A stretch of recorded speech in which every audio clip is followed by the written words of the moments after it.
আজকে অত্র আলোচনা অনুষ্ঠানের আমার সংক্ষিপ্ত আলোচনার বিষয়বস্তু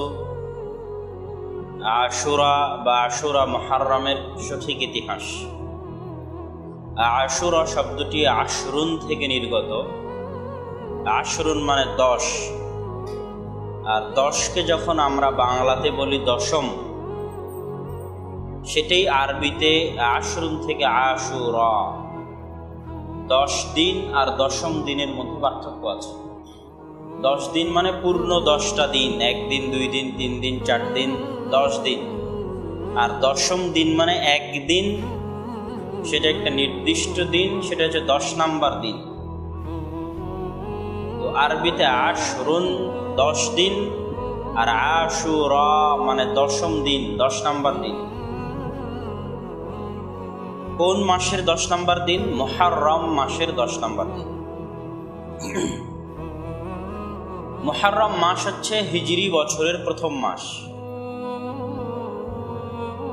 যদিও ইসলামের ইতিহাসে তথা রাসূল সাল্লাল্লাহু আলাইহি ওয়াসাল্লামের জীবদ্দশায় সেইভাবে রাসূল সাল্লাল্লাহু আলাইহি সাল্লাম হিজরি সন চালু করেননি, বরং ওমর রাদিয়াল্লাহু তাআলা আনহু রাসূল সাল্লাল্লাহু আলাইহি ওয়াসাল্লামের হিজরতের সাল থেকে হিজরি বছর গণনা করা শুরু করেছে।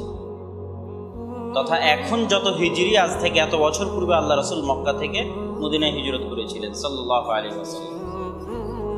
কিন্তু রাসূল সাল্লাল্লাহু আলাইহি ওয়াসাল্লামের জীবদ্দশায় মুহররম মাসের যেটা গুরুত্ব ছিল, সেটা হচ্ছে মুহররম মাসের নামের মধ্যেই আছে। মুহররম মানে হারাম। মুহররম মানে হচ্ছে যেটাকে হারাম করা হয়েছে, শাব্দিক অর্থ। আল্লাহ সুবহানাহু ওয়া তাআলা পবিত্র কোরআন মাজিদে বলছেন সূরা তাওবার 36 নম্বর আয়াতে, ইন্না ইদ্দাতাশ শুহুরি ইনদাল্লাহ 12 শাহরান ফি কিতাবিল্লাহ ইয়াওমা খালাকাস সামাওয়াতি ওয়াল আরজ। আল্লাহ সুবহানাহু ওয়া তাআলার নিকটে মাসের গণনা 12, আর এই 12 মাসের গণনাটা আল্লাহর নিকটে কিতাবে লিপিবদ্ধ, ফিলাউহে মাহফুজ। কখন থেকে এই 12 মাসের গণনা শুরু হয়েছে? ইয়াউমা খালাকাস সামাওয়াতি ওয়াল আরজ, যেই দিন থেকে আল্লাহ আসমান এবং জমিন সৃষ্টি করেছেন। তথা 12টা মাস মানুষের আবিষ্কার করা নয়, আল্লাহ সুবহানাহু ওয়া তাআলার দেওয়া, এবং যখন থেকে আসমান জমিন সৃষ্টি হয়েছে তখন থেকে, এবং এটা আল্লাহর নিকটে এই গণনা আছে, এবং এটা আল্লাহর কিতাবে লিখিত। এরপরে আল্লাহ সুবহানাহু ওয়া তাআলা পবিত্র কোরআনে বলছেন, মিনহা আরবাআতুন হুরুম। এই 12টা মাসের মধ্যে 4টা মাস হচ্ছে হারাম, নিষিদ্ধ মাস, হারাম মাস। হারাম বলতে আমরা বুঝি হালাল আর হারাম, এই জিনিস খাওয়া হালাল, এই জিনিস খাওয়া হারাম, এই কাজ করা হালাল আর এই কাজ করা হারাম। কিন্তু মাসের ক্ষেত্রে, সময়ের ক্ষেত্রে, জায়গার ক্ষেত্রে হারাম বলতে আসলে কি বোঝায়? রেস্ট্রিক্টেড এরিয়া বা নিষিদ্ধ জায়গা বা নিষিদ্ধ সময়, যেই রেস্ট্রিক্টেড এরিয়ায় সকলের প্রবেশ এলাও নয়, সেটাকেই বলা হয় রেস্ট্রিক্টেড এরিয়া। বাংলাদেশেও বহু জায়গা আছে যেখানে সব মানুষ প্রবেশ করতে পারবে না। ওই নিষিদ্ধ জায়গার সম্মানে ওই জায়গাটা অবশ্যই এক্সেপশনাল কিছু, ব্যতিক্রম কিছু, এই জন্যই মানুষ ওখানে ঢুকতে পারবে না। তো এরকম ইসলামেও কিছু নিষিদ্ধ জায়গা এবং নিষিদ্ধ মাস আছে, ওইটা ওই জায়গার সম্মানে। সেই নিষিদ্ধ জায়গা এবং নিষিদ্ধ মাসকে লক্ষ্য করে হারাম শব্দটা ব্যবহার হয়। মক্কার হারামের এরিয়া ইব্রাহিম আলাইহিস সালাতু ওয়াস সালামের দেওয়া, আর মদিনাকে হারাম করেছে মুহাম্মদ সাল্লাল্লাহু আলাইহি ওয়াসাল্লাম।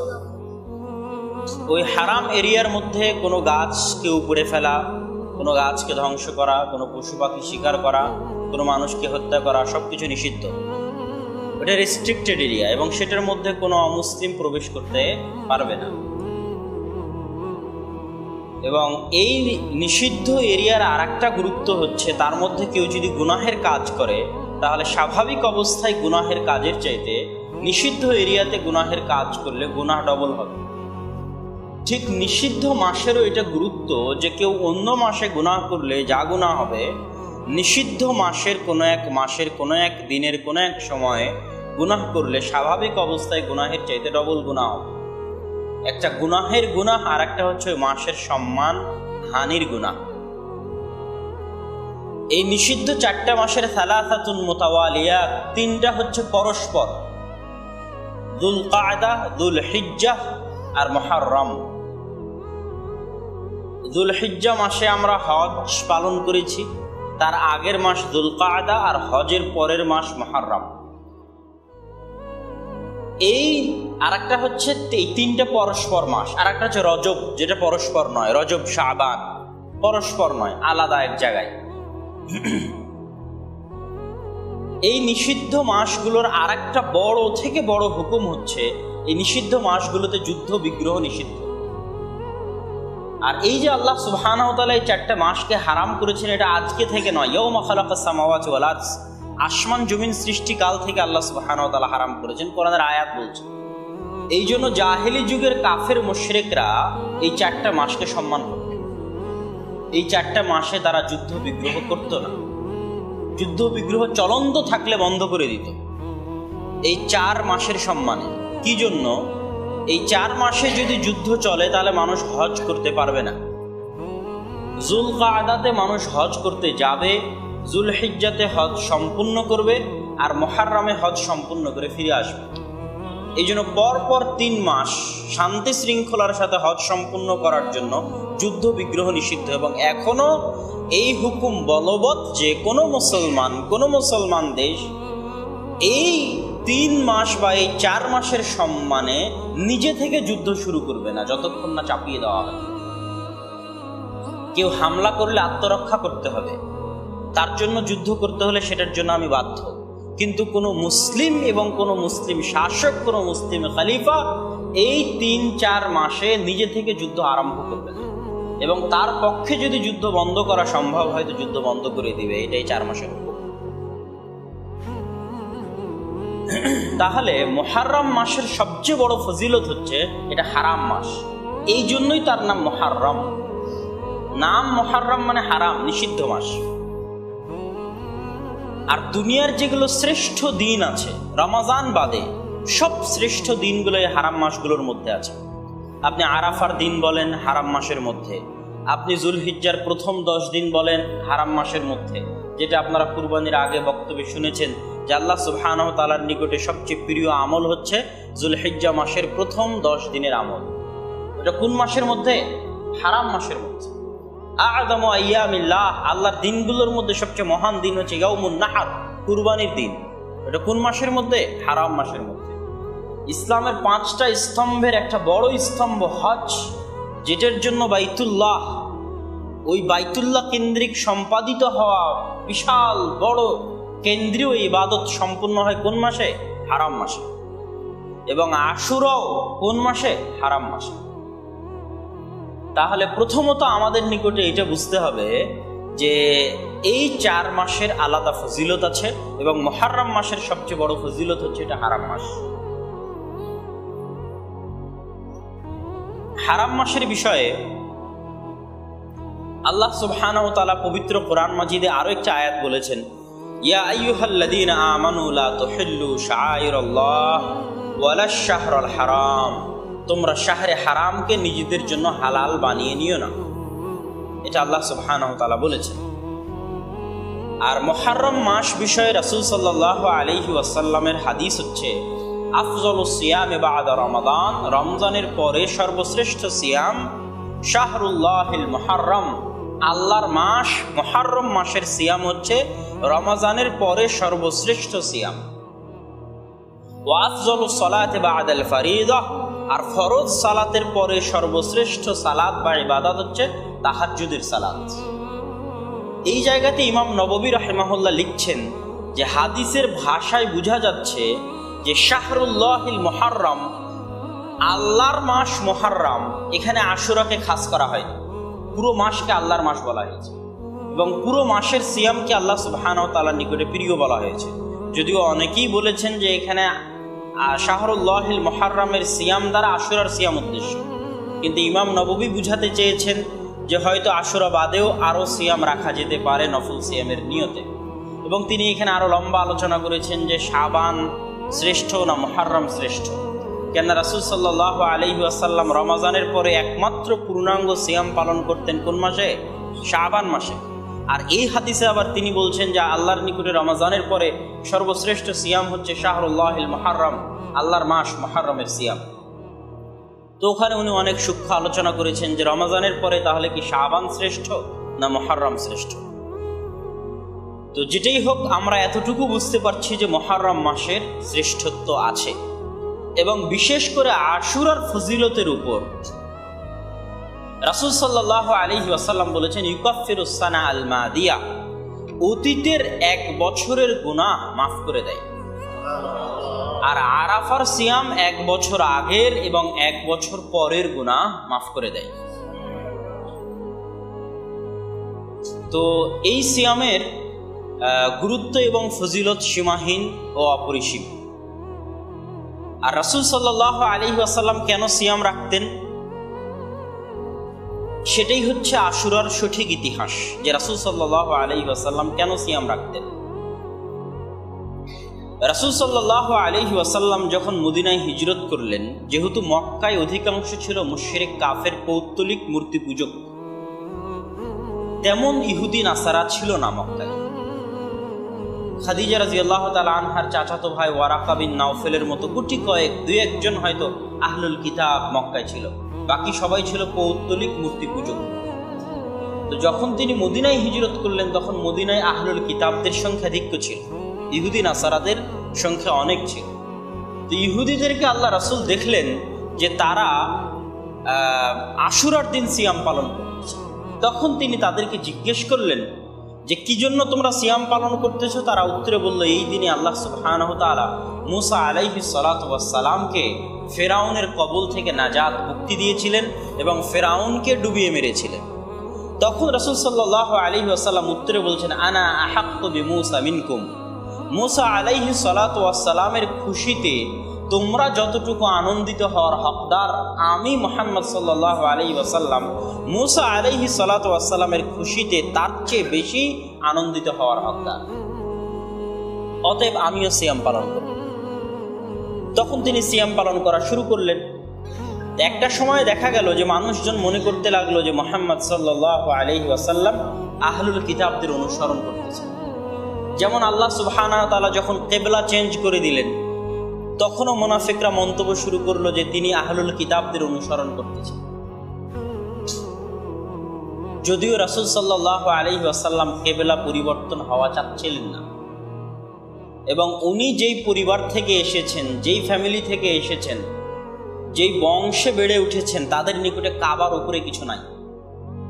যেহেতু ওই বংশ পরম্পরায় কাবার খাদেম, তাদের নিকটে কাবা ঘরের উপরে আর কিছু নাই। এই জন্য মুহাম্মদ সাল্লাল্লাহু আলাইহি ওয়াসাল্লামের স্বাভাবিক গতি যে তার নিকটে সবচেয়ে প্রিয় কি কাবা ঘর, যেহেতু উনি ওই বংশের।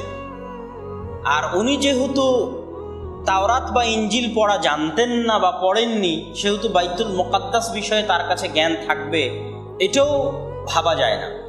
তাহলে কিভাবে তিনি নিজের কিবলা বাইতুল মুকাদ্দাস বানিয়ে নিলেন? তো বাইতুল মুকাদ্দাস কিবলা বানিয়ে নেওয়ার মাধ্যমে মুহাম্মদ সাল্লাল্লাহু আলাইহি ওয়াসাল্লাম মূলত ইসলামকে শুধু আরববাসীর উপর গালাবা দেননি, বরং পুরো পৃথিবীর যত আহলুল কিতাব আছে, আসমানি ধর্মের অনুসারী আছে, তাদের সকলের উপরে ইসলামকে তিনি গালাবা দিয়ে দিয়েছেন, ইসলামের প্রাধান্য দিয়ে দিয়েছেন। যেহেতু বাইতুল মুকাদ্দাস সব ধর্মের হার্ট, হৃদয়, ইহুদি এবং খ্রিস্টানদের হাত থেকে যদি সারা দুনিয়া হাতছাড়া হয়ে যায় আর বাইতুল মুকাদ্দাস তাদের হাতে থাকে, তো তারা এটাকেই নিজেদের জন্য জয় মনে করবে, তাদের কাছে এটা এত প্রিয়। তো মুহাম্মদ সাল্লাল্লাহু আলাইহি ওয়াসাল্লাম কিবলা পরিবর্তনের মাধ্যমে, বাইতুল মুকাদ্দাসকে প্রথম কিবলা বানানোর মাধ্যমে, এবং আল্লাহ সুবহানাহু ওয়া তাআলা তাকে মেরাজের রাত্রিতে বাইতুল মুকাদ্দাস থেকে সফর করানোর মাধ্যমে এবং নবীদের ইমামতি করানোর মাধ্যমে মুসলমানদের কাছে একটা দাবি দিয়ে গেছেন বাইতুল মুকাদ্দাস। এই দাবিটাই সারা পৃথিবীর সকল ধর্মের উপর ইসলামের প্রাধান্যের প্রমাণ বহন করে, যেটা ওমর রাদিয়াল্লাহু তাআলা আনহুর হাত দিয়ে আল্লাহ সুবহানাহু ওয়া তাআলা বাস্তবায়ন করেছেন। তো ঠিক এই সময়ও কিছু মুনাফিক বলল যে তাহলে উনি তো তাদের অনুসরণ করতেছেন। তখন মৃত্যুর আগ মুহূর্তে রাসূল সাল্লাল্লাহু আলাইহি ওয়াসাল্লাম, যখন তার মৃত্যু নিকটে এক বছর আগে হবে হয়তো, তিনি বললেন, আমি যদি আগামী বছর বেঁচে থাকি তাহলে আমি এই 10ম দিনের সিয়ামের সাথে একদিন সিয়াম বাড়াবো। ইহুদিদের মুখালাফা, বিরোধিতায়, তাদের বিরোধিতায় আমি আর একটা সিয়াম বাড়াবো। কেননা কোনো জিনিসকে কোনো জিনিস থেকে আলাদা করা যায় না, যতক্ষণ না বৈশিষ্ট্যগত ব্যতিক্রম থাকে ততক্ষণ আলাদা করা যায় না। হুবহু যদি তাদের অনুসরণ হয় তাহলে ইসলামের প্রাধান্য থাকবে না। এই জন্য রাসূল সাল্লাল্লাহু আলাইহি ওয়াসাল্লাম সর্বক্ষেত্রে যেই যেই জায়গায় ইহুদি খ্রিস্টানের সাথে মিল হওয়ার মতো সম্ভাবনা আছে ওই জায়গায় তিনি বিরোধিতা করেছেন। দাড়ি লম্বা করতে বলেছেন, মোচ কাটতে বলেছেন। কেননা মোচ কাটার মধ্যেই অন্য ধর্মের বিরোধিতা আছে। এটা আলাদা একটা বৈশিষ্ট্য দিয়েছে মুসলমানদের, যে বৈশিষ্ট্যটা মুসলমানদের আলাদা পরিচয় বহন করে, শেয়ার বহন করে। তাহলে এই গেল মোটামুটি মুহররমের আলোচনা। তো মুহররমের আলোচনার ইতিহাস থেকে রাসূল সাল্লাল্লাহু আলাইহি ওয়াসাল্লামের মুখ থেকে আমরা যেটা জানতে পারছি যে মুহররমের সঠিক ইতিহাস হচ্ছে মূসা আলাইহিস সালাতু ওয়াস সালামের ইতিহাস। আশুরার সঠিক ইতিহাস হচ্ছে মূসা আলাইহিস সালাতু ওয়াস সালামের ফেরাউনের কবল থেকে নাজাত পাওয়ার ইতিহাস। ওই ইতিহাসটা আমরা একটু সংক্ষিপ্ত আকারে বলে নিব, বিস্তারিত আজকের জুমার খুতবায় আলোচনা করেছি, শুধু সংক্ষিপ্ত। ইব্রাহিম আলাইহিস সালাতু ওয়াস সালাম হচ্ছেন আবুল আম্বিয়া, নবীদের পিতা। তার 2 সন্তান, ইসহাক এবং ইসমাইল, 2 স্ত্রীর গর্ভে 2 সন্তান। প্রথম স্ত্রীর কোনো সন্তান হতো না, তিনি পিতার কাছ থেকে বিতাড়িত হয়ে হিজরত করে ইরাক থেকে চলে এসেছিলেন জেরুজালেম, বাইতুল মুকাদ্দাস, বাইতুল আকসাই। আর লূত আলাইহিস সালাতু ওয়াস সালামের কওমকেও আল্লাহ সুবহানাহু ওয়া তাআলা যখন ধ্বংস করে দিলেন, তখন লূত আলাইহিস সালাতু ওয়াস সালামও তার কওম ধ্বংস হয়ে যাওয়ার পর তিনি মুমিনদেরকে নিয়ে পালিয়ে কোথায় আশ্রয় নিয়েছিলেন? জেরুজালেমে আশ্রয় নিয়েছিলেন, যেটা আল্লাহ কোরআন মাজিদে বলেছেন, ওয়ানাজ্জাইনাহু ওয়া লূতান ইলাল আরদিল্লাতী বারাকনা ফীহা লিল আলামিন। আমি ইব্রাহিমকে মুক্তি দিয়েছি তার পিতার অত্যাচার থেকে, আর লূতকে মুক্তি দিয়েছি তার কওমকে শাস্তি দিয়ে, তাকে মুক্ত করে নিয়ে এসেছি, আর 2 জনকে আশ্রয় দিয়েছি জেরুজালেমে। ওই পবিত্র ভূমিতে, যে পবিত্র ভূমিতে আমি বরকত রেখেছি সারা পৃথিবীর মানুষের জন্য। আল আরদুল্লাতী বারাকনা ফীহা লিল আলামিন, এমন জমিতে, এমন মাটিতে যেখানে বরকত রেখেছি সারা পৃথিবীর সকল মানুষের জন্য। সেটাই হচ্ছে বাইতুল আকসা, বাইতুল মুকাদ্দাস। ইব্রাহিম আলাইহিস সালাতু ওয়াস সালাম খাদ্যের সন্ধানে এখান থেকে মিশরে গেলেন। মিশরের জালেম বাদশাহ এর সাথে তার স্ত্রীর ঘটে যাওয়া ঘটনা, তারপরে হাজেরাকে উপহার হিসেবে পাওয়া, তারপরে সারা আলাইহিস সালাতু ওয়াস সালামের কোনো সন্তান না থাকা আর হাজেরার গর্ভে সন্তান আসা, তারপরে আল্লাহ সুবহানাহু ওয়া তাআলার নির্দেশে হাজেরা আলাইহিস সালাতু ওয়াস সালাম আর ইসমাইলকে কাবা ঘরে রেখে আসা। তাহলে একই সাথে ইব্রাহিম আলাইহিস সালাতু ওয়াস সালাম 2টা জায়গা আবাদ করতেছেন। এক জেরুজালেম, প্রথম স্ত্রী এবং প্রথম স্ত্রীর সন্তান ইসহাক, আর হচ্ছে বাইতুল্লাহ আল কাবা, আল্লাহর ঘর কাবা, দ্বিতীয় স্ত্রী আর দ্বিতীয় স্ত্রীর সন্তান ইসমাইল আলাইহিস সালাতু ওয়াস সালাম। এবং তিনি নিজে ফিলিস্তিন থেকে, জেরুজালেম থেকে কাবায় তার যাতায়াত আছে 4 থেকে 5 বার। সন্তান সন্ততি রাখতে, সন্তানকে কুরবানি করতে, বিবাহিত সন্তানকে দেখতে, স্ত্রী পরিবর্তনের হুকুম দিলেন, বিবাহিত সন্তানকে আবার দেখতে, দ্বিতীয় স্ত্রীকে রাখার নির্দেশ দিলেন, এবং কাবা ঘর নির্মাণ করতে। ওয়াইদ ইয়ারফাউ ইব্রাহিমুল কওয়াইদা মিনাল বাইত ওয়া ইসমাঈল রব্বানা তাকাব্বাল মিন্না। যখন ইব্রাহিম এবং ইসমাঈল কাবা ঘর তৈরি করছিল, তাহলে ইসহাক আলাইহিস সালাতু ওয়াস সালাম 2 সন্তান, ইসহাক এবং ইসমাঈল, এবং পরবর্তীতে আর কোনো নবী এই 2 সন্তানের বংশের বাইরে আসেনি। এই জন্য তিনি হচ্ছেন মুসলিম জাতির পিতা এবং আবুল আম্বিয়া, নবীদের পিতা। ইসহাক আলাইহিস সালাতু ওয়াস সালামের সন্তান হচ্ছে ইয়াকুব, যাকে বলা হয় ইসরাইল। ইসরাইল মানে আব্দুল্লাহ। আর ইয়াকুব আলাইহিস সালাতু ওয়াস সালামের 12 সন্তান, তার মধ্যে একজন হচ্ছেন ইউসুফ আলাইহিস সালাতু ওয়াস সালাম। তাহলে ইউসুফ ইবনু ইয়াকুব ইবনু ইসহাক ইবনু ইব্রাহিম, ইউসুফ বিন ইয়াকুব বিন ইসহাক বিন ইব্রাহিম, আর নবী ইবনুন নবী ইবনুন নবী, পিতা নবী, দাদা নবী, পরদাদা নবী। এখন পর্যন্ত বানু ইসরাইল জেরুজালেমে বসবাস করতেছে। মূসা আলাইহিস সালাতু ওয়াস সালামের যুগে বানু ইসরাইল মুক্তি পাচ্ছে, অত্যাচারিত হচ্ছে, নির্যাতিত হচ্ছে মিশরে, কিন্তু এখন পর্যন্ত বানু ইসরাইল বসবাস করছে জেরুজালেমে। ইউসুফ আলাইহিসসালাম ভাইদের ষড়যন্ত্রে কুয়া থেকে উঠিয়ে কৃতদাস হিসেবে মিশর, প্রথম বানু ইসরাইলের কোনো সদস্য মিশর গেলেন ইউসুফ আলাইহিসসালাম কৃতদাস অবস্থায়। জুলাইখার সাথে মিথ্যা অপবাদ মাথায় নিয়ে 7 বছর জেলখানায়, সেখান থেকে মুক্তি হয়ে দুর্ভিক্ষ কাটানোর জন্য অর্থমন্ত্রী। তারপরে এবার নিজের ভাইদেরকে ক্ষমা করে দিয়ে পিতা সহ ভাইদেরকে ডেকে পাঠালেন। তখন ইয়াকুব আলাইহিসসালাম এই ঐতিহাসিকদের দাবি অনুযায়ী তার সন্তান সন্ততি, নাতি নাতনি, পোতা পৌত্র সব মিলে 70 জনের বিশাল পরিবার নিয়ে মিশর চলে গেলেন। এই প্রথম বানু ইসরাইল জেরুজালেম পরিত্যাগ করে মিশরে চলে গেল। এবং যেহেতু ইউসুফ আলাইহিসসালামের সাথে মিশরের তৎকালীন রাজা বাদশার সম্পর্ক ভালো ছিল, ঐতিহাসিকদের দাবি অনুযায়ী পরবর্তী 100-150 বছর বানু ইসরাইলরা আজিজ ও মিশর এবং তাদের পরবর্তী বংশধরদের সাথে মিশর শাসন কার্য পরিচালনায় সহযোগী ছিল। যেমন ইউসুফ আলাইহিসসালাম মন্ত্রী ছিলেন, তার পরবর্তী ভাইয়েরাও এরকম সম্মানের সাথে মন্ত্রী, উপমন্ত্রী বিভিন্ন দায়িত্ব পালন করে আজিজ মিশরের পরবর্তী বংশধরদের সাথে মিশর পরিচালনা করেছে এবং তাওহীদের উপর ছিল, আলা তাওহীদ। যখন তাদের মধ্যে বিকৃতি আসে এবং ফেরাউনের হাতে পতন ঘটে, হাকসুস বংশের শাসনামল, আজিজ মিশরকে ইতিহাসে বলছে যে হাকসুস বংশের শাসনামল, যেটা আল্লাহ কোরআন মাজিদে বলেছেন আজিজ মিশর, মিশরের আজিজ। পতন ঘটার পরে আমরা এই ঐতিহাসিকদের দাবি অনুযায়ী এতটুকু যে ইউসুফ আলাইহিসসালামের মৃত্যুর পর থেকে না মুসা আলাইহিসসালামের জন্ম পর্যন্ত 450 বছরের বিরতি।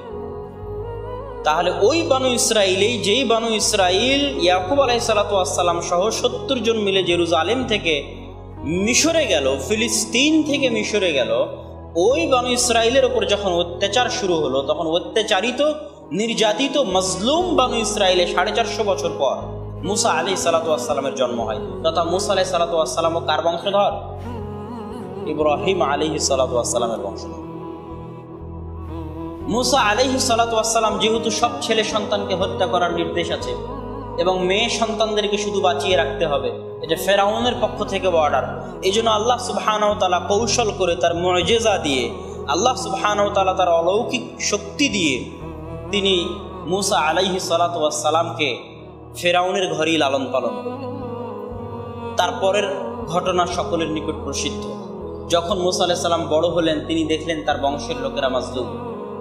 তখন কোনো এক ঘটনায় তিনি ফেরাউনের বংশের একজনকে এক থাপ্পড় দিয়ে মেরে দিলেন। সেখান থেকে পালিয়ে আসলেন মাদিয়ান, সৌদি আরবের সীমানার অন্তর্ভুক্ত তাবুক থেকে অনতি দূরে মাদিয়ান। সেখানে তিনি 10 বছর শুআয়ব আলাইহিসসালামের বাড়িতে কাজ করলেন। তার মেয়েকে বিবাহ করে মিশর ফিরে যাচ্ছেন। তখন সিনাই মরুভূমির কোনো এক জায়গায় আল্লাহ সুবহানাহু ওয়া তাআলার সাথে তার কথা হচ্ছে, তুর পাহাড়ের আশেপাশে কোথাও। আল্লাহ সুবহানাহু ওয়া তাআলা যখন তাকে নবী করলেন এবং তাকে ইযহাব ইলা ফেরাউনের নিকটে যাও এবং ফেরাউনের মধ্যে দাওয়াতি কাজ করো। এই বিশাল দাওয়াতি কাজে বহু ঘটনা আছে, জাদুকরদের ঘটনা আছে, লাঠির মুজিজা আছে, হাতের মুজিজা আছে। এগুলো সব মুজিজার পরে যখন ফেরাউন মনে করলো যে মুসা আলাইহিসসালামকে সমূলে শেষ করতে হবে, তখন মুসা আলাইহিসসালামকে হত্যা করার জন্য তার বাহিনী রওনা দিল। তিনি ঐতিহাসিকদের দাবি, আল্লাহ সুবহানাহু ওয়া তাআলা ভালো জানেন, 50, 60, 70 হাজার বানু ইসরাইলের সদস্য নিয়ে পালিয়ে যেতে লাগলেন। কোথায় পালিয়ে যেতে লাগলেন? বানু ইসরাইলের আদিনিবাস কোথায়? ফিলিস্তিন, জেরুজালেম। সেখানে পালিয়ে যেতে লাগলেন এবং সমুদ্রে আল্লাহ সুবহানাহু ওয়া তাআলা 12টা রাস্তা তৈরি করলো। কোন 12টা রাস্তা? ইয়াকুব আলাইহিস সালামের 12 সন্তানের জন্য 12 রাস্তা। 450 বছর আগে ইয়াকুব আলাইহিসসালামের 12 সন্তান, তার একজন হচ্ছে ইউসুফ আলাইহিস সালাম। সেই 12 সন্তানেরই পরবর্তী বংশধরে মুসা আলাইহিসসালামের জন্ম। ওই 12 বংশের জন্য আল্লাহ 12টা রাস্তা তৈরি করে দিলেন সমুদ্রে।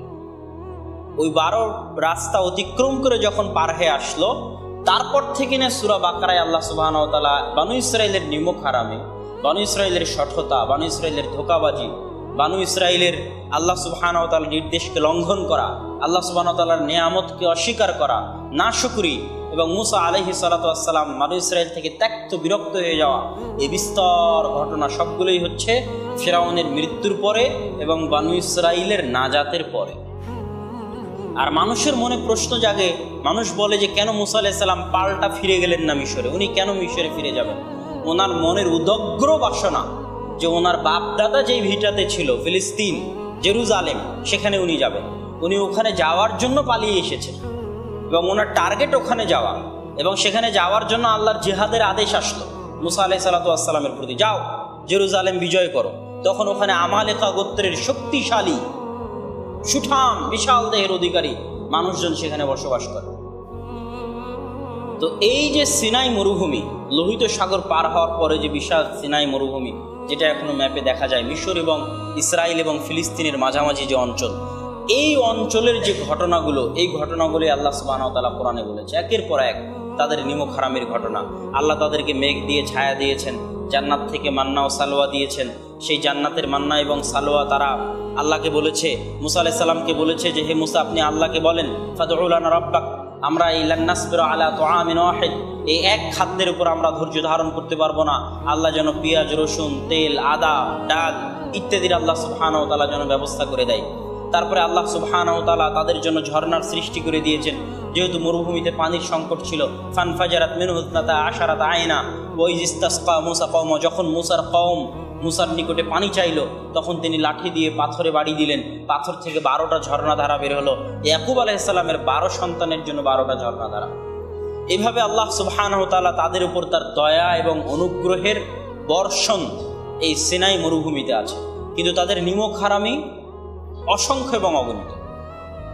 আল্লাহ সুবহানাহু ওয়া তাআলা যখন তাদেরকে লোহিত সাগর পার করে দিলেন, পার করা মাত্রই অপর প্রান্তে তারা দেখছে একদল মানুষ মূর্তি পূজা করে।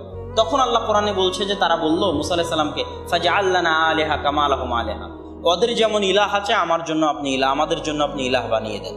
এটা শুরু একদম সমুদ্র থেকে মুক্ত হওয়ার পরপরই, যে অপর প্রান্তে গিয়ে দেখছে যে একদল মানুষ মূর্তি পূজা করছে, ওদের যেমন ইলাহ আছে আপনি আমাদের ইলাহ বানিয়ে দেন।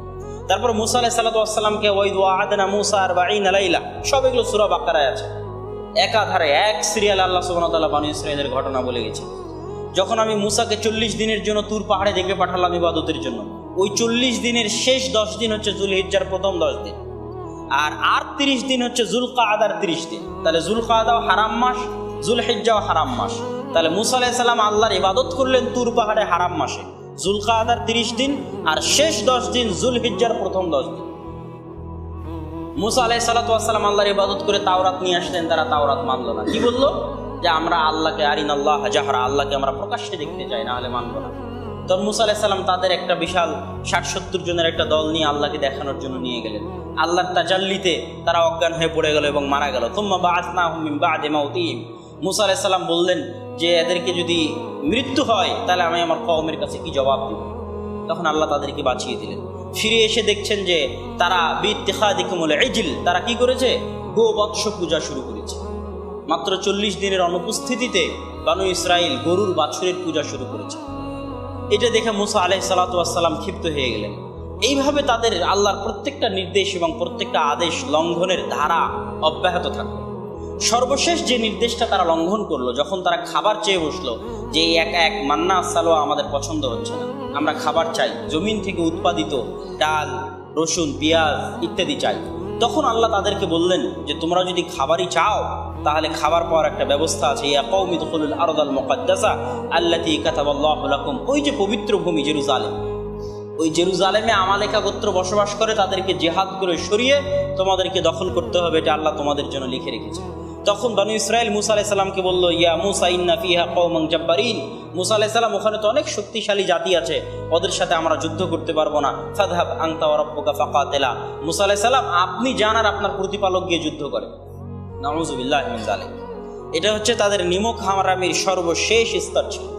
এটাতে মুসা আলাইহিস সালাম এতটা কষ্ট পেলেন যে মুসা আলাইহিস সালাম আল্লাহকে বললেন, আল্লাহ ইন্নী লা আমলিকু ইল্লা নাফসি ওয়া আখি, হে আল্লাহ আমি আমার দায়িত্ব আর আমার ভাইয়ের দায়িত্ব ছাড়াই জাতির দায়িত্ব নিতে পারবো না। ফাফরুক বাইনানা ওয়া বাইনাল কওমিল ফাসিকিন, আপনি আমার আর এই ফাসিক কওমের মাঝে বিচ্ছিন্নতা তৈরি করে দিন। তখন আল্লাহ সুবহানাহু ওয়া তাআলা কি করলেন? তাদের জন্য মুহাররামাতুন আলাইহিম 40 সানা ইয়াতিহুনা ফিল আরজ, 40 বছরের জন্য ওই বাইতুল মুকাদ্দাসকে, জেরুজালেমকে তাদের জন্য হারাম করে দিলেন। এবং সিনাই মরুভূমিতে তারা 40 বছর উদ্ভ্রান্তের মতো ঘুরতে থাকবে, এটাই তাদের জন্য আল্লাহ সুবহানাহু ওয়া তাআলা শাস্তি হিসেবে করে দিলেন। তো যেহেতু মুসা আলাইহিস সালাম জেরুজালেম বিজয় করতে পারলেন না, তো রাসূল সাল্লাল্লাহু আলাইহি সাল্লাম মুসা আলাইহিস সালামের একটা কথা বুখারীতে মুহাম্মদ সাল্লাল্লাহু আলাইহি ওয়াসাল্লাম নকল করেছে। ফাসাআলাল্লাহ আইয়ুদনিয়াহু মিনাল আরদিল মুকাদ্দাসা রামিয়াতাম বিহাজার। মুসা আলাইহিস সালাম আল্লাহর নিকটে দোয়া করলেন, আল্লাহ আপনি আমার মৃত্যুটা, যেহেতু আমি জেরুজালেম বাইতুল মুকাদ্দাস বিজয় করতে পারছি না আমার মুনাফিক কওমের কারণে, আমার নিমক হারাম নাশুকর কওমের কারণে, আপনি আমার মৃত্যুটা বাইতুল মুকাদ্দাসের জেরুজালেমের এত নিকটবর্তীতে দিয়েন আমার কাফন দাফনের ব্যবস্থা, যেখান থেকে একটা ঢিল মারলে বাইতুল মুকাদ্দাসে গিয়ে পড়বে, একটা ঢিল মারলে জেরুজালেমে গিয়ে পড়বে। রাসূল সাল্লাল্লাহু আলাইহি ওয়াসাল্লাম হাদিসের মধ্যে বলছেন, ফালাউ কুনতু তাম্মা, আমি যদি ওই জায়গায় হতাম, জেরুজালেমে যদি আমি মুহাম্মদ সাল্লাল্লাহু আলাইহি ওয়াসাল্লাম থাকতাম, লা আরাইতুকুম কবরাহ, তাহলে তোমাদেরকে মুসা আলাইহিস সালামের কবর দেখাতাম। যে মুসা আলাইহিস সালামের দোয়া কবুল করে আল্লাহ সুবহানাহু ওয়া তাআলা তাকে জেরুজালেমের নিকটবর্তী কাছাকাছি জায়গায় আল্লাহ সুবহানাহু ওয়া তাআলা তার দাফনের ব্যবস্থা বা মৃত্যুর ব্যবস্থা বা সুযোগ করে দিয়েছিলেন। তাহলে এই যে বিশাল ঘটনা, এই ঘটনাগুলোই হচ্ছে আশুরা মুহররমের আসল শিক্ষা। এখান থেকে আমাদের যেটা শিক্ষা, এটাই আশুরা মুহররমের শিক্ষা, যে আল্লাহ সুবহানাহু ওয়া তাআলা কিভাবে একটা মাজলুম কওমের উত্থান ঘটান, একটা মাজলুম আল্লাহ সুবহানাহু ওয়া তাআলা কিভাবে একটা শ্রেষ্ঠ কওমের পতন ঘটান, সেখান থেকে আবার উত্থান ঘটান, আবার পতন ঘটান।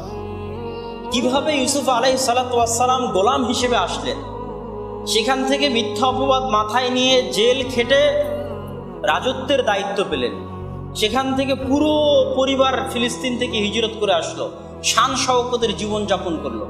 শান শওকতের জীবন যাপনকারী বনি ইসরাইলদের কিভাবে পতন হলো, তারপরে ফেরাউনের পক্ষ থেকে কঠোর কঠিন জুলুমের স্টিম রোলার তাদের উপর চালিয়ে দেওয়া হলো। সেই জুলুম থেকে মুসা আলাইহিস সালাতু ওয়াস সালামের মাধ্যমে, আল্লাহর দয়া এবং অনুগ্রহের মাধ্যমে আল্লাহ কিভাবে তাদেরকে বাঁচিয়ে নিলেন, এবং বাঁচিয়ে নেওয়ার পর কিভাবে তারা আল্লাহর প্রত্যেকটা দয়া এবং প্রত্যেকটা অনুগ্রহের নিমক হারামি করলো এবং নাশুকরি করলো, এবং এটার কারণে কিভাবে আল্লাহ সুবহানাহু ওয়া তাআলা তাদের উপর চিরস্থায়ী শাস্তি চাপিয়ে দিলেন। ইহুদিদের সবচেয়ে বড় স্বভাব ছিল নবীদেরকে হত্যা করা। এই যে মুসা আলাইহিস সালাতু ওয়াস সালামের পর থেকে নিয়ে মুহাম্মদ সাল্লাল্লাহু আলাইহি ওয়াসাল্লামের আগ পর্যন্ত যত নবী এসেছে, তার প্রত্যেক নবীর সাথে নিমক হারামি এবং অনেক নবীকে হত্যা করার সাথে সম্পৃক্ত হচ্ছে ইহুদিরা। ঈসা আলাইহিস সালাতু ওয়াস সালামকেও তারা হত্যা করার চেষ্টা করেছে, আল্লাহ উপরে উঠিয়ে নিয়েছে। জাকারিয়া আলাইহিস সালাতু ওয়াস সালামকে হত্যা করেছে। এইভাবে যুগে যুগে প্রত্যেক নবীর সাথে তাদের নিমক হারামির ঘটনা আছে। দাউদ আলাইহিস সালাতু ওয়াস সালাম, উনিও বনি ইসরাইলের নবী। তাদেরকে যখন বলা হলো যে তোমরা বিনা পানি পান করে নদী অতিক্রম করতে হবে, অল্প সংখ্যক মানুষ বিনা পানি পান করে নদী অতিক্রম করেছিল, আর বাকিরা সবাই মুনাফিকি করেছিল। এরকম সব ঘটনা পবিত্র কোরআনে আছে, আর আপনারা বিস্তারিত পাবেন আল ইতিসাম টিভিতে। আমার জেরুজালেমের ইতিহাসের উপর 3 পর্বে বিস্তারিত আলোচনা আছে। তার প্রথম পর্বে মুহাম্মদ সাল্লাল্লাহু আলাইহি ওয়াসাল্লাম পর্যন্ত আছে, দ্বিতীয় পর্বে ওমর রাদিয়াল্লাহু তাআলা আনহু পর্যন্ত আছে, আর তৃতীয় পর্বে সম্ভবত সালাহউদ্দিন আইয়ুবী পর্যন্ত আছে।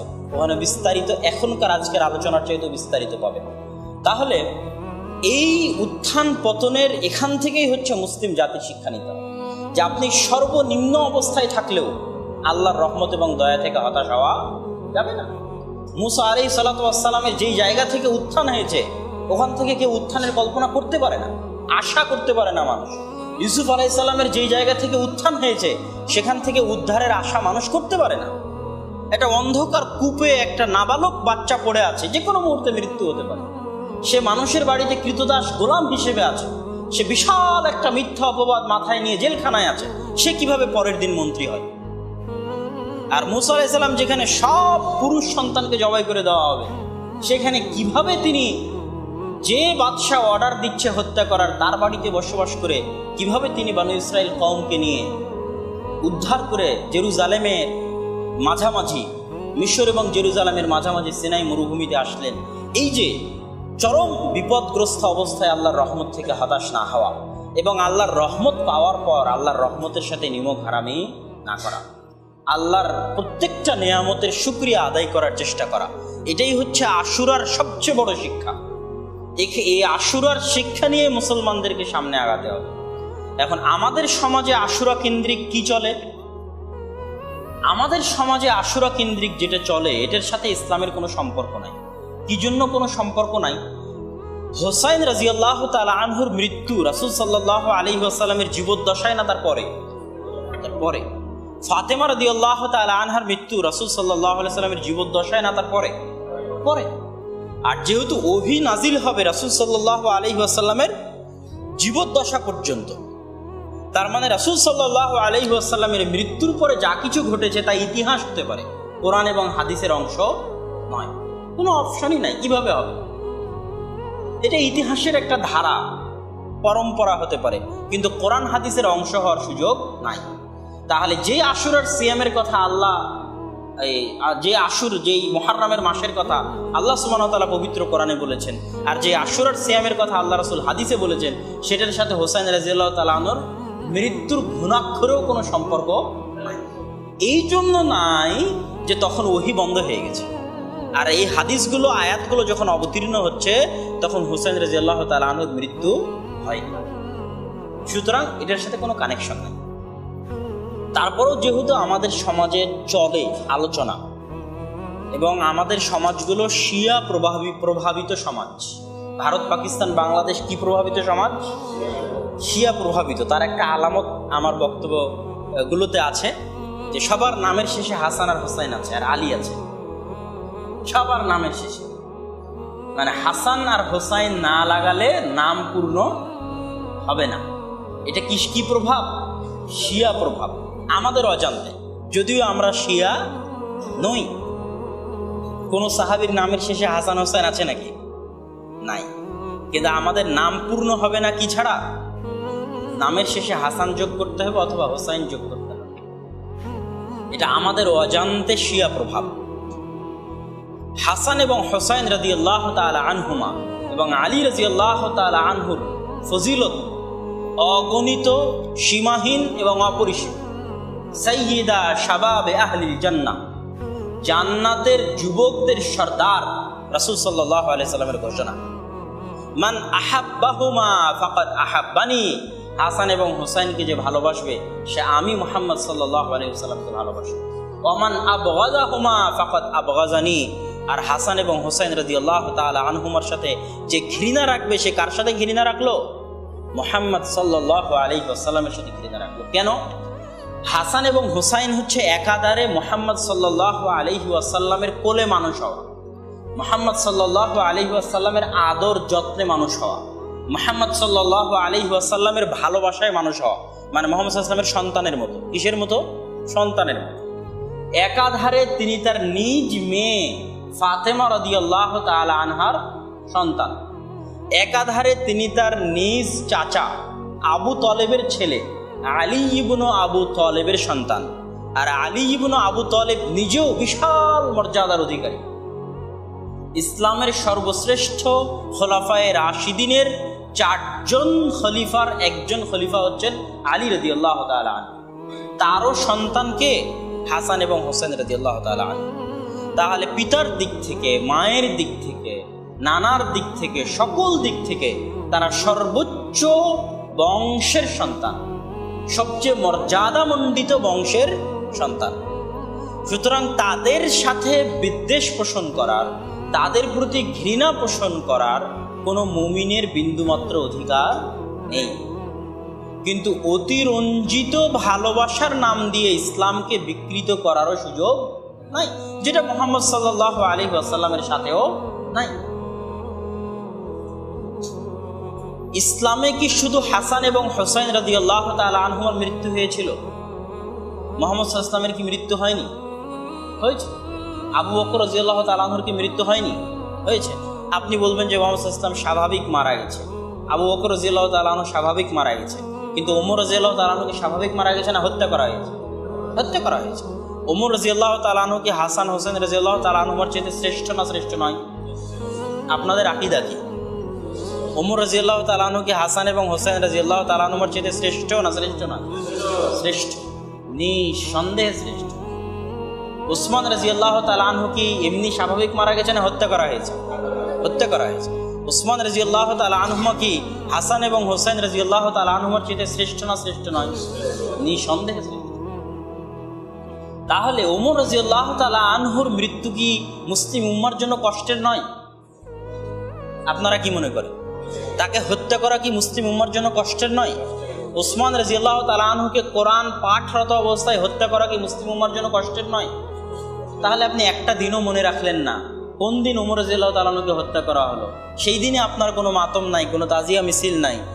আর কোন দিনে ওসমান রাদিয়াল্লাহু তাআলা আনহুকে হত্যা করা হলো, সেই দিনে আপনার মাতম নাই, তাজিয়া মিছিল নাই। শুধু হাসান এবং হোসেন রাদিয়াল্লাহু তাআলা আনহুমার দিনে। এখানে আর একটা পয়েন্ট, হাসান রাদিয়াল্লাহু তাআলা আনহু কি মারা যায়নি? উনিও তো মারা গেছে। এবং ঐতিহাসিকদের দাবি যে তাকে বিষ প্রয়োগে হত্যা করা হয়েছে, সত্য মিথ্যা আল্লাহ ভালো জানে। তাহলে হাসান রাদিয়াল্লাহু তাআলা আনহুর দিনেও তো আপনি কোনো শোক পালন করেন না। তাহলে শুধু হুসাইন রাদিয়াল্লাহু তাআলা আনহুর মৃত্যুর দিনে শোক পালন করার মাধ্যমে, শোক পালন করার হুকুম আহকাম পরে আসতেছে, শুধু হুসাইন রাদিয়াল্লাহু তাআলা আনহুর মৃত্যুর দিনে শোক পালন করার মাধ্যমে আপনি প্রকার অন্তরে ওমর, আবু বকর, ওসমান, আলী, মুহাম্মদ, হাসান সকলের মৃত্যুকে অপমান করছেন। এটাই চূড়ান্ত, এটাই ঠিক, এতে কোনো সন্দেহ নাই। আপনার ভালোবাসা সকলের জন্য সমান হতে হবে এবং আপনার ভালোবাসা পাওয়ার বেশি হকদার হুসাইন রাদিয়াল্লাহু তাআলা আনহুর চাইতে ওমর রাদিয়াল্লাহু তাআলা আনহু। কিন্তু সেটা কিন্তু আপনি করছেন না। তাহলে এই জায়গায় অবশ্যই কোনো কিন্তু আছে। সেই কিন্তুটা আমাদেরকে জানতে হবে এবং আমাদেরকে বুঝতে হবে। হুসাইন রাদিয়াল্লাহু তাআলা আনহুর মৃত্যুর ঘটনা হৃদয় বিদারক, কিন্তু ওমর রাদিয়াল্লাহু তাআলা আনহুর মৃত্যুর চাইতে নয়। হুসাইন রাদিয়াল্লাহু তাআলা আনহুর মৃত্যুর ঘটনা কষ্টদায়ক, কিন্তু ওমর রাদিয়াল্লাহু তাআলা আনহুর চাইতে নয়।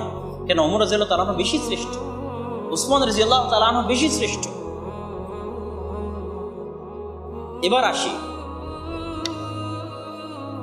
যে হুসাইন রাদিয়াল্লাহু তাআলা আনহুর প্রতি আলাদা এই ভালোবাসা এবং মহাব্বতের কারণ কি? এটা বিশেষ আলাদা ভালোবাসা।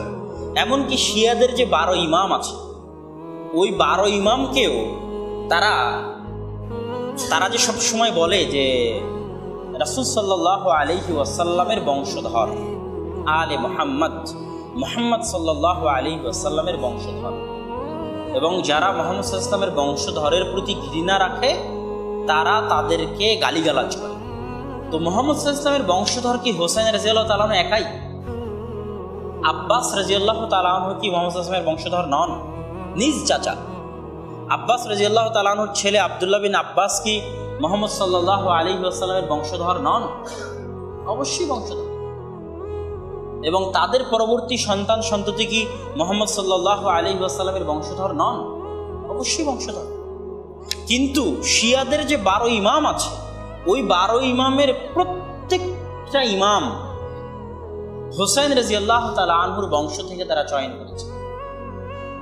এবং রাসূল সাল্লাল্লাহু আলাইহি ওয়াসাল্লামের অন্য যে আল আছে, আহলু ইয়াল, পরিবার এবং বংশ আছে, সেগুলোকে তারা সরিষা সম পরিমাণ মূল্যায়ন করে না। শুধুমাত্র হুসাইন রাদিয়াল্লাহু তাআলা আনহু এবং তার বংশধরকে তারা মূল্যায়ন করার চেষ্টা করে। আমরাও মূল্যায়ন করি, কিন্তু আমরা সবাইকে মূল্যায়ন করি। এই ব্যতিক্রম এবং আলাদা মূল্যায়নের কারণ কি? এই ক্ষেত্রে হুসাইন রাদিয়াল্লাহু তাআলা আনহুর কোনো দোষ নাই। কেন? উনি জানেই না যে ওনার পরে ওনার এই ঘটনাকে নিয়ে মানুষ এরকম করবে। এটা ওনার জানার বাহিরে, এটা ওনার জ্ঞানের বাহিরে। ওনাকে নিয়ে মানুষ বিজনেস করছে। যেমন বড় বড় ওলিয়া মারা গেছে, তাদের কবর কিনে মানুষ ব্যবসা করছে না? আব্দুল কাদের জিলানী রাহিমাহুল্লাহ তার বইয়ে শিরক বিদআতের বিরুদ্ধে তার লেখনী আছে, অথচ মানুষ তার কবরকে কি বানিয়েছে? শিরকের জায়গা বানিয়েছে। তাহলে তাকে নিয়ে মানুষ কি করছে? বিজনেস করছে, বিজনেস পারপাসে ইউজ করতেছে। তো হুসাইন রাদিয়াল্লাহু তাআলা আনহু তার নিজের জায়গায় ঠিক আছে, কিন্তু তাকে, তার প্রতি ভালোবাসাকে কাজে লাগিয়ে মুসলিম উম্মাহকে ব্ল্যাকমেইল করে একটা ব্যবসার কাণ্ড কারখানা তৈরি করা হয়েছে। এটার মূল কারণটা যেটা যারা লিখেছে, যারা গবেষণা করেছে, তাদের দাবি হতেও পারে সত্য মিথ্যা, কেননা আশেপাশের আলামত দেখলে বোঝা যায়। সেটা হচ্ছে পারস্য বা ফুরস, বর্তমান ইরান, এই ইরানকেই আগে থেকে বলা হতো পারস্য, আরবিতে বলা হতো ফারিস বা ফুরস। এবং এই অঞ্চলে ইরান, আফগানিস্তান, খোরাসান, এই অঞ্চলে যুগে যুগে বহু মুহাদ্দিস এবং ইমামের জন্ম হয়েছে। এবং এগুলো ইতিহাস মণ্ডিত অঞ্চল, মুসলমানদের জন্য ঐতিহ্যবাহী অঞ্চল। এই অঞ্চলগুলো, যদিও সেই অঞ্চলগুলো এখন কারা শাসন করছে? শিয়ারা শাসন করছে। যত বড় বড় আলেম ওলামা পাবেন, বড় বড় মুহাদ্দিস পাবেন, সবাই এই অঞ্চলের। Afghanistan, Turkmenistan, Uzbekistan, Kyrgyzstan, Iran, Sistan, যেমন বোখারা বর্তমান উজবেকিস্তানের অন্তর্ভুক্ত, এটা ইমাম বুখারীর জন্মস্থান। সামারকান্দ, এটা উজবেকিস্তানের অন্তর্ভুক্ত, ইমাম দারিমির জন্মস্থান। তিরমিজ, ইমাম তিরমিজির জন্মস্থান। আমুদরিয়ার তীরবর্তী অঞ্চল, যা আফগানিস্তানের মাজার শরীফ নামে আফগানিস্তানের উত্তর অঞ্চলে একটা বিশাল শহর আছে। মাজার শরীফ আফগানিস্তানের উত্তর অঞ্চলের বড় শহরগুলোর একটা বড় শহর। এই মাজার শরীফের সীমান্তবর্তী অঞ্চলে অবস্থিত হচ্ছে তিরমিজ। বুস্ত, ইমাম খাত্তাবি এবং ইমাম ইবনে হিব্বান, দুইজন বড় বড় হাদিসের ইমাম, তাদের জন্ম হচ্ছে বুস্তে, এবং এটা অবস্থিত হচ্ছে আফগানিস্তানের লস্করগাহ নামক জায়গায়, যেখানে বোস্ট এয়ারপোর্ট আছে, এখনো এই নামেই বিমানবন্দর আছে। সিজিস্তান, আবু দাউদ আর সিজিস্তানি, আরবিতে অনেক সময় সিস্তান বলা হয়েছে। এটাও বর্তমান আফগানিস্তান, ইরান এবং পাকিস্তান সীমান্তবর্তী অঞ্চল, যেগুলোতে বালুচরা বসবাস করে, এই অঞ্চলে এবং আবু দাউদের জন্ম। নিশাপুর, এটা ইরানের অন্তর্ভুক্ত। নিশাপুরের নাম ইতিহাসের পাতায়, মুহাদ্দিসদের ইতিহাসের পাতায় অগণিত এবং অসংখ্য।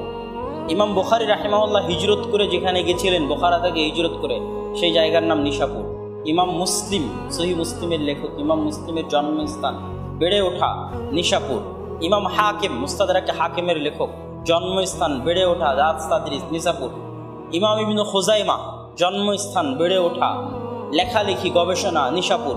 বড় বড় আলেমের জন্ম হচ্ছে নিশাপুরে, যেটা বর্তমান ইরানে এই নামেই আছে, নিশাপুর নামেই আছে। রায়, এই নগরের নাম ইতিহাসের পাতায়, বিশেষ করে হাদিস শাস্ত্রের পাতায় অগণিত এবং অসংখ্য জায়গায় পাবেন।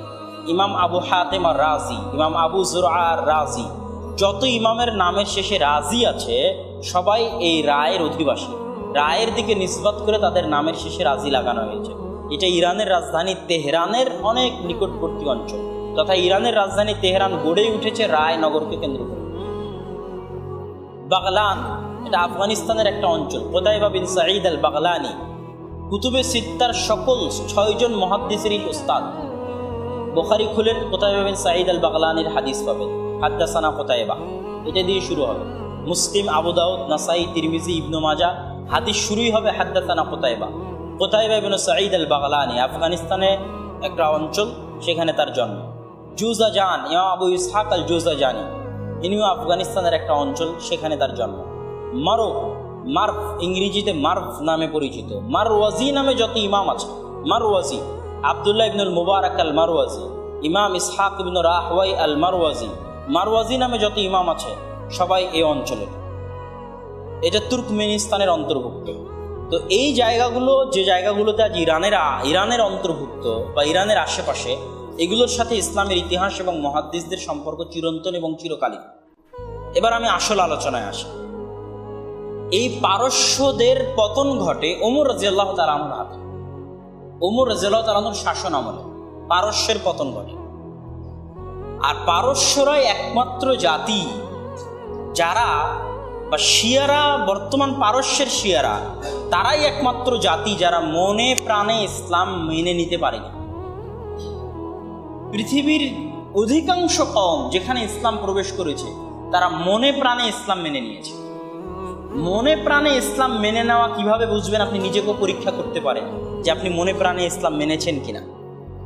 আপনার ইতিহাস, বলবেন যে আমার ইতিহাস, আপনার ইতিহাস যদি বাঙালি জাতীয়তাবাদের ইতিহাস হয়, বেশি প্রাধান্যপ্রাপ্ত, তাহলে আপনি এখনো মনে প্রাণে ইসলাম মেনে নিতে পারেন। আর আপনার ইতিহাস বলতে যদি আপনি বোঝেন বদর, উহুদ, খন্দক, মুতা, তাবুক, এই ইতিহাস, তাহলে আপনি মনে প্রাণে মেনে নিতে পেরেছেন। যেমন এখন সৌদি আরবে একদল মানুষ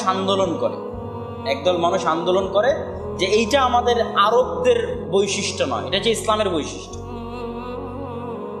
এটা আমাদের আরবদের কৃষ্টি কালচার নয়। কিসের কৃষ্টি কালচার? ইসলামের কৃষ্টি কালচার। তার মানে এখনো সে মনে প্রাণে ইসলাম মেনে নিতে পারেনি। যেখানে যেখানে ইসলাম গেছে, স্পেনের এখন ভাষা কি আরবি? ওই কালেও ভাষা আরবি ছিল, কিন্তু যখন স্পেনে ইসলাম প্রবেশ করেছে, তখন স্পেনের মানুষ ইসলামকে এমনভাবে গ্রহণ করেছে, তাদের ভাষাও বাদ দিয়ে দিয়েছে। সবাই আরবিতে কথা বলে। মরক্কোর মানুষের ভাষা আরবি ছিল না, কিন্তু ইসলাম যখন মরক্কে গেছে তখন ওরা তো নিজেদের ভাষা বাদ দিয়ে দিচ্ছে। কিন্তু যেহেতু আমরা পারস্য প্রভাবিত, এই জন্য পারস্যরা যেমন নিজেদের কৃষ্টি কালচার এবং ঐতিহ্য ছাড়তে পারেনি, আমরাও তাদের দ্বারা শাসিত হওয়ার কারণে নিজেদের ইতিহাস, কৃষ্টি কালচার, ঐতিহ্য ছাড়তে পারিনি। আমরা যারা বাঙালি, বাংলাদেশি, ভারত পাকিস্তানের মুসলমান যারা আছে, এই জন্য দেখবেন প্রত্যেক অনুষ্ঠানে হিন্দুয়ানি সংস্কৃতি আছে, মানে নিজস্ব ইতিহাস, ঐতিহ্য, সামাজিক, কৃষ্টি কালচার, সংস্কৃতি কি করতে পারেনি, ছাড়তে পারেনি। উপরে উপরে লেবাস আল ইসলাম, ইসলামের লেবাস পরেছে মাত্র। এই একই কাজ করেছে পারস্যরা। তারা তাদের নিজেদের ইতিহাস ঐতিহ্যকে এখনো নিজেদের ইতিহাস ঐতিহ্য মনে করে। তার প্রমাণ কিভাবে নেবেন? তার একটা ছোট্ট প্রমাণ দেই। কাদেসিয়ার যুদ্ধ, কাদেসিয়ার যুদ্ধের ময়দানে পারস্যর পতনের কবর রচিত হয়। মুসলমানদের পক্ষ থেকে সেনাপতি ছিলেন সাদ ইবনে আবি ওয়াক্কাস, আর পারস্যদের পক্ষ থেকে সেনাপতি ছিল রুস্তম। তো রুস্তম হচ্ছে কুফার, কাফেরদের নেতা, যে যুদ্ধ করছে ওমর রাদিয়াল্লাহু তাআলা আনহুর প্রেরণ করা সেনাবাহিনী, যার নেতৃত্ব দিচ্ছে আল্লাহর রাসূলের জালিলুল কদর সাহাবী সাদ ইবনে আবি ওয়াক্কাস, তার বিরুদ্ধে মুসলমানদেরকে হত্যা করার জন্য লড়াই করছে রুস্তম। আর এখনো পারস্যের ইরানিরা রুস্তমকে নিয়ে গর্ব করে। এই জন্য দেখবেন ভুলবশত মুসলমানদের নাম রুস্তম হয়ে আছে। কথা কি বুঝাতে পারছি? আমি যদি বুঝাতে না পারি তাহলে এটা আমার ব্যর্থতা। যে পারস্যরা মনে প্রাণে নিজেদের ভিতর থেকে ইসলামকে মেনে নিতে পারেনি, এই জন্য কোনোদিন তারা ফার্সি ভাষা পরিত্যাগ করেনি, তাদের নিজস্ব ইতিহাস ঐতিহ্য পরিত্যাগ করেনি, এবং এখনো তারা সেটা নিয়ে গর্ব করে। এই জন্য ওরা যে হোসাইন রাদিয়াল্লাহু তাআলা আনহুর প্রতি ভালোবাসা দেখায়, তো হোসাইন রাদিয়াল্লাহু তাআলা আনহুর প্রতি ভালোবাসা তো ওমর রাদিয়াল্লাহু তাআলা আনহুর প্রতি এত রাগ কেন? ওমর রাদিয়াল্লাহু তাআলা তোমার কি এমন ক্ষতি করেছে যে ওমর রাদিয়াল্লাহু তাআলা আনহুর প্রতি এত রাগ? এই শিয়াদের সবচেয়ে বেশি রাগ হচ্ছে ওমর রাদিয়াল্লাহু তাআলা আনহুর প্রতি। কেন? ওদের শাসনকে মাটির নিচে ধূলিসাৎ করেছে ওমর রাদিয়াল্লাহু তাআলা একাই। পারস্যের পতন একাই ঘটিয়েছে কে? ওমর রাদিয়াল্লাহু তাআলা। এই জন্য সব ক্ষোভ, সব রাগ ওমর রাদিয়াল্লাহু তাআলা। কিন্তু হোসাইন রাদিয়াল্লাহু তাআলা আনহুকে শুধু ইউজ করা। এই ইউজটা তারা কি জন্য করে? হোসাইন রাদিয়াল্লাহু তাআলার মৃত্যুর পরে, কেন পারস্য যখন বিজয় হয় তখন পারস্যের বাদশার যা কিছু ছিল সবকিছু গনিমতের মাল হিসেবে মুসলমানদের হস্তগত হয়। সেই সূত্রে পারস্যের বাদশার কন্যা শাহ বানুর সাথে হোসাইন রাদিয়াল্লাহু তাআলা আনহুর বিবাহ। ওই একটা পয়েন্ট তারা ধরে আছে, যে এই একটা পয়েন্ট দিয়ে আমরা গর্ব করতে পারি যে হোসাইন রাদিয়াল্লাহু তাআলা আনহুর স্ত্রী হচ্ছে আমাদের পারস্যের যে সম্রাটের পতন, কিসরার যে সম্রাটের পতন ওমর রাদিয়াল্লাহু তাআলা আনহুর হাতে হয়েছে, তার কন্যা হচ্ছে হোসাইন রাদিয়াল্লাহু তাআলা আনহু। ওই একটা পয়েন্টের কারণে তারা হোসাইন রাদিয়াল্লাহু তাআলা আনহুকে, হোসাইন রাদিয়াল্লাহু তাআলা আনহুর প্রতি মুসলমানদের ভালোবাসাকে ব্ল্যাকমেইল করে ব্যবহার করে আসতেছে, যুগ যুগ থেকে, কাল থেকে, এবং এখনো চলতেছে। কিন্তু তাদের ভিতরে ইসলামের প্রতি এবং ইসলামের আসল যারা সিপাহ সালার, তাদের প্রতি সরিষা সম পরিমাণ ভালোবাসা তো দূরে থাক, কি আছে অন্তরে? ঘৃণা আছে। ওমর রাদিয়াল্লাহু তাআলা আনহুর প্রতি ঘৃণা আছে, আয়েশা রাদিয়াল্লাহু তাআলা আনহার প্রতি ঘৃণা আছে, অন্যান্য সাহাবীদের প্রতি ঘৃণা আছে। সুতরাং তাদের থেকে আমাদের সতর্কতা। এবার আমরা আসি, আমাদের যারা স্বাভাবিক মুসলমান, তারা কি জন্য এই দিনে শোক পালন করব না? ইসলামের শোক পালনের কিছু নিয়ম আছে। যেমন ইসলামের শোক পালনের একটা নিয়ম হচ্ছে, উম্মে আতিয়া বলছেন, কুন্না নুনহা, আমাদেরকে রাসূল সাল্লাল্লাহু আলাইহি সাল্লাম নিষিদ্ধ করতেন যে আমরা কোনো মৃত ব্যক্তির শোক পালন করব 3 দিনের বেশি। কয় দিনের বেশি? 3 দিনের বেশি। 3 দিনের বেশি একমাত্র শোক পালন করতে পারবে স্ত্রী স্বামীর মৃত্যুতে। এর বাইরে সাধারণ যে কোনো মানুষ, যে কোনো সাহাবী, যত বড় সাহাবী, এমনকি নবী মুহাম্মদ সাল্লাল্লাহু আলাইহি ওয়াসাল্লাম, তার মৃত্যুতে মুসলমানেরা শোক পালন করতে পারবে কয়দিন? মাত্র 3 দিন। তাহলে হোসাইন রাদিয়াল্লাহু তাআলা আনহুর মৃত্যুর 1000 বছর পরে আজকে শোক পালনের কোনো অর্থ ইসলামে নাই, এর ভিত্তি ইসলামে নিষিদ্ধ নাই। দ্বিতীয় যেটা ইসলামে নিষিদ্ধ সেটা তারা করে, সেটা হচ্ছে রাসূল সাল্লাল্লাহু আলাইহি ওয়াসাল্লাম বলছেন, লাইসা মিন্না মান যারাবাল হুদুদা ওয়া শাক্কাল জুয়ুবা।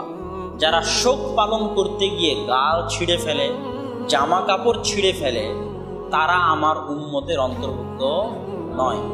রাসূল সাল্লাল্লাহু আলাইহি ওয়াসাল্লাম আরো বলেছেন, আরবাউন মিন উম্মতি ফি উম্মতি আরবাউন ফি উম্মতি। আমার উম্মতের মধ্যে 4টা বৈশিষ্ট্য থাকবে জাহিলি যুগের বৈশিষ্ট্য। জাহিলি যুগের 4টা বৈশিষ্ট্য আমার উম্মত ছাড়তে পারবে না, চেষ্টা করবে কিন্তু ছাড়তে পারবে না। 1, আল ফখরু বিল আহসাব, পদ নিয়ে গর্ব করবে। সমাজের মধ্যে স্তরভেদ তৈরি হবে পদের উপর ভিত্তি করে, কে কোন দলের কোন পদের, সমাজের কে কোন দায়িত্বে আছে সেটার উপর।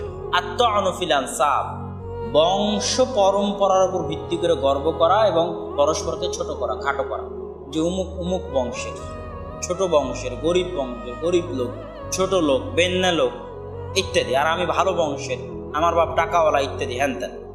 আল ইস্তিসকা বিন নুজুম, তারকার সাহায্যে, নক্ষত্র রাজির সাহায্যে বৃষ্টি প্রার্থনা করা। আন নিয়াহাতু আলাল মাইয়িত, এবং মৃত ব্যক্তির উপর শোক পালন করা, কান্নাকাটির মাধ্যমে, জামা কাপড় ছিঁড়ার মাধ্যমে, নিজের শরীরে প্রহার করার মাধ্যমে। এই শোক পালনের অভ্যাস আমার উম্মত ছাড়তে পারবে না, যদিও এটা কিসের অন্তর্ভুক্ত? জাহিলিয়াতের বৈশিষ্ট্যের অন্তর্ভুক্ত। তাহলে এখানে 2টা জিনিস আমাদের স্পষ্ট। 1, শোক পালন করা যাবে মাত্র কয়দিন? 3 দিন। আর শোক পালন করার ক্ষেত্রে কান্নাকাটি, উচ্চস্বরে কান্নাকাটি, জামা কাপড় ছিঁড়া, নিজের শরীরে মারা, নিজের গাল ছেঁড়া, পিঠ ছেঁড়া, এগুলো সম্পূর্ণরূপে কি হারাম? তাহলে একে তো সময়ের দিক থেকে তারা হারাম কাজ করতেছে, দ্বিতীয়ত পদ্ধতির দিক থেকেও কি করতেছে? হারাম কাজ করতেছে। যেভাবে শোক পালন করতেছে ওটাও হারাম, যতদিন পরে শোক পালন করতেছে ওটাও হারাম। আর মানুষ নিজের উপর অত্যাচার করতে পারে না। আর হারাম মাসে নিজের উপর অত্যাচার করা আরো কঠোরভাবে নিষিদ্ধ করা আছে। হারাম মাসের যে আয়াত, ইন্না ইদ্দাতা শুহুরি ইনদাল্লাহি 12 শাহরা, ওই আয়াতের শেষে আল্লাহ সুবহানাহু ওয়া তাআলা বলেন, ফালা তাযলিমু ফীহিন্না আনফুসাকুম, তোমরা এই 4 মাসে নিজেদের উপর অত্যাচার করিও না। অথচ আমি নিজে দেখেছি বাংলাদেশে এরকম এত বড় তাজিয়া মিছিল হয় না আমার জানা মতো। বানারসে, ভারতের উত্তরপ্রদেশের একটা বড় শহর বানারসে আমার এক বছর আশুরা দেখার সুযোগ হয়েছিল।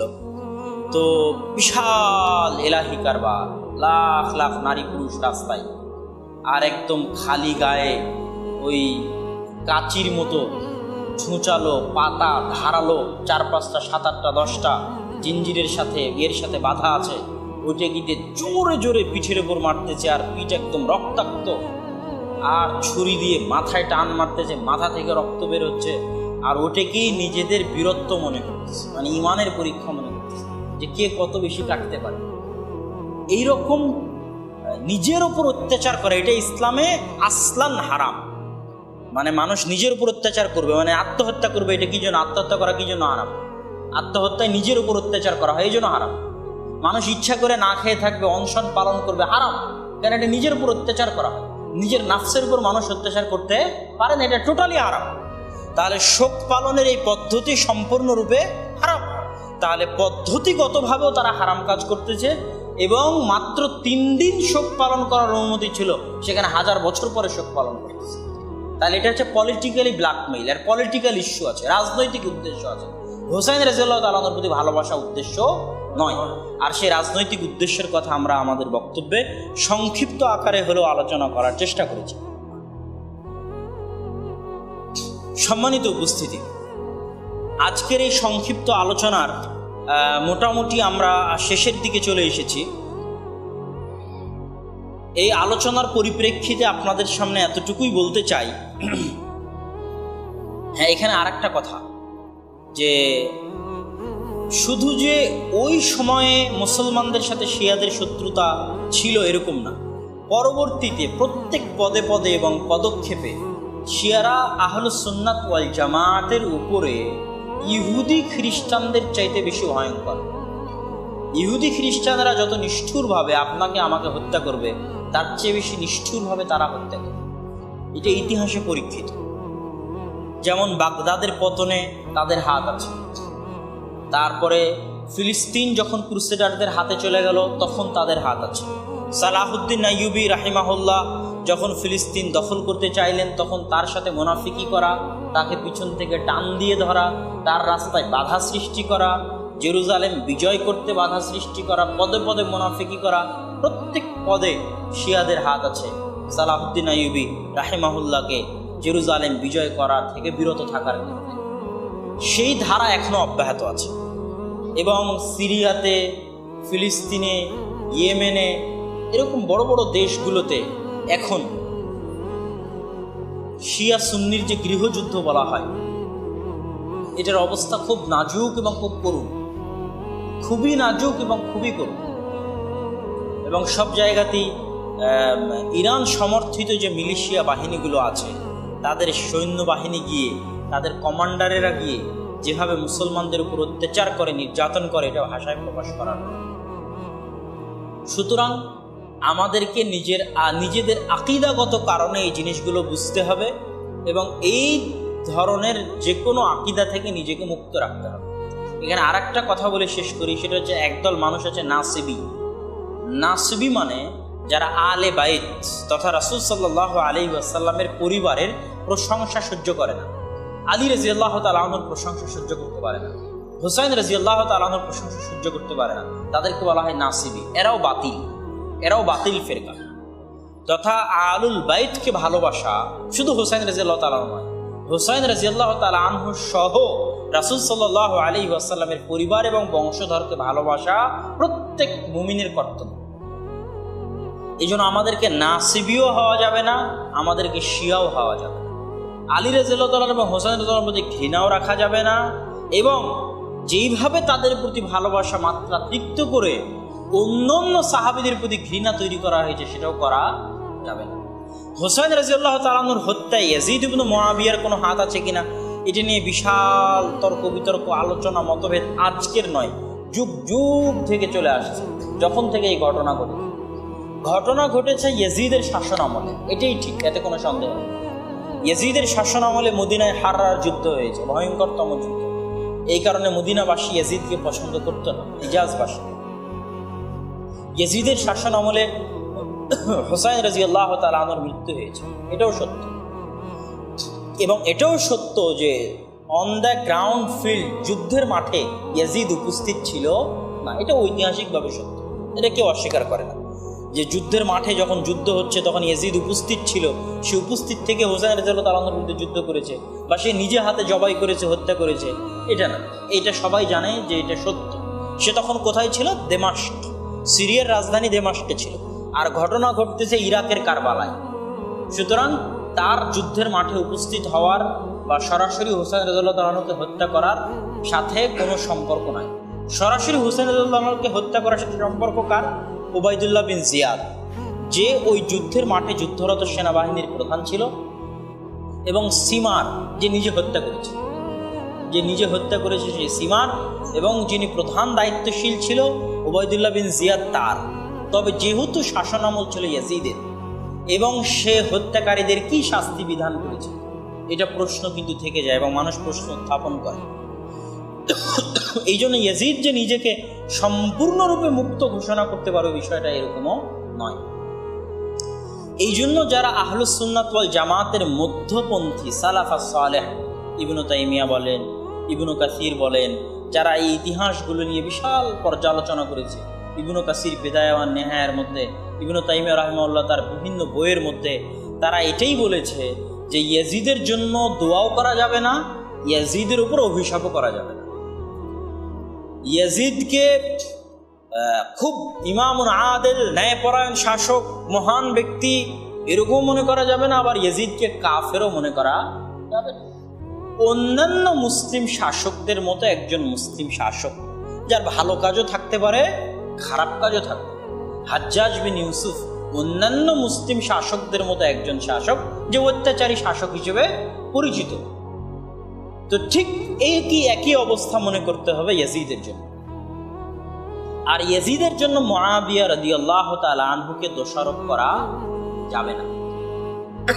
আমি সেই দিন একটা কোন জায়গাতে যেন একটা লেখা লিখছিলাম মিন্নাতুল বাড়ির 2য় খণ্ডে, ওখানে একজনের কথা এটা আজকে বলার মতো, যে ওমর ইবনে আব্দুল আজিজ, যাকে ইসলামের খলিফা রাশেদ আল খামেস, 5ম খলিফা রাশেদ বলা, যিনি উমাইয়া খেলাফাতের খলিফাদের একজন খলিফা।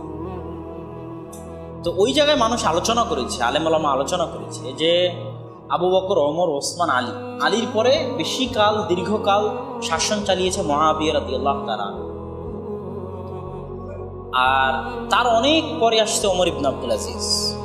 তাহলে ওমর ইবনে আব্দুল আজিজকে যদি 5ম শ্রেষ্ঠ খলিফা রাশেদ বলা হয়, তাহলে কি ওমর ইবনে আব্দুল আজিজ মুআবিয়া রাদিয়াল্লাহু তাআলার চেয়ে শ্রেষ্ঠ? এই আলোচনা ওখানে করা হয়েছে। তো এই আলোচনা করতে গিয়ে বলা হয়েছে যে মুআবিয়া রাদিয়াল্লাহু তাআলার একটা সিজদা যেটা তিনি আল্লাহ রাসূলের সাথে দিয়েছেন, মুআবিয়া রাদিয়াল্লাহু তাআলার একটা সেকেন্ড সময় যেটা তিনি মুহাম্মদ সাল্লাল্লাহু আলাইহি ওয়াসাল্লামের সংস্পর্শে কাটিয়েছেন, ওটা হাজারো ওমর ইবনে আব্দুল আজিজের চাইতে শ্রেষ্ঠ। যেহেতু উনি সাহাবী, আর সাহাবাতু কুল্লুহুম আদুল, প্রত্যেক সাহাবী হচ্ছে ন্যায়পরায়ণ।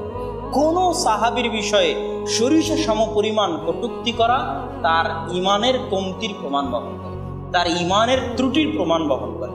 মানুষের থেকে ভুল হতেই পারে, সাহাবীদের থেকেও ভুল হতে পারে, মুআবিয়া রাদিয়াল্লাহু তাআলা থেকেও ভুল হতে পারে, আলী রাদিয়াল্লাহু তাআলা থেকেও ভুল হতে পারে। কিন্তু আমি তাদের মধ্যকার রাজনৈতিক মতবিরোধকে কাজে লাগিয়ে নিজের পরকাল হারাবো, এরকম বোকামির পরিচয় দেওয়ার প্রয়োজন নাই। যেহেতু ওই ঘটনার কোনো প্রভাব আমাদের ঈমান, আমল, আখলাকের সাথে নাই।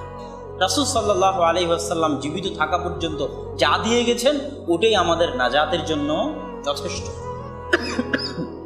আর যেহেতু রাসূল সাল্লাল্লাহু আলাইহি ওয়াসাল্লামের নির্দেশ হচ্ছে তোমরা সাহাবীদেরকে গালি দিও না, সুতরাং ইয়াজিদের কাজের জন্য মুআবিয়া রাদিয়াল্লাহু তাআলা আনহুকেও দোষারোপ করা বা তার বিষয়ে খারাপ ধারণা রাখা, এটা কোনো মুমিনের বৈশিষ্ট্য হতে পারে না। আর ইয়াজিদের ক্ষেত্রে আমরা বাড়াবাড়ি করব না, তাকে খারাপ বলে তাকে গালিগালাজ করারও আমার কোনো প্রয়োজন নাই, তাকে বড় নেতা বানিয়ে তার জন্য দোয়া করা, তাকে খুব ভালো বানানোরও আমার কোনো প্রয়োজন নাই। এই জাতীয় রাজনৈতিক মতবিরোধপূর্ণ যে ঘটনাগুলো ঘটে গেছে, এগুলোতে আল্লাহ সুবহানাহু ওয়া তাআলা মুসলমানদের ভুল ত্রুটি ক্ষমা করুক, এটাই আমরা আল্লাহর নিকটে দোয়া করি। আল্লাহুম্মা আমিন।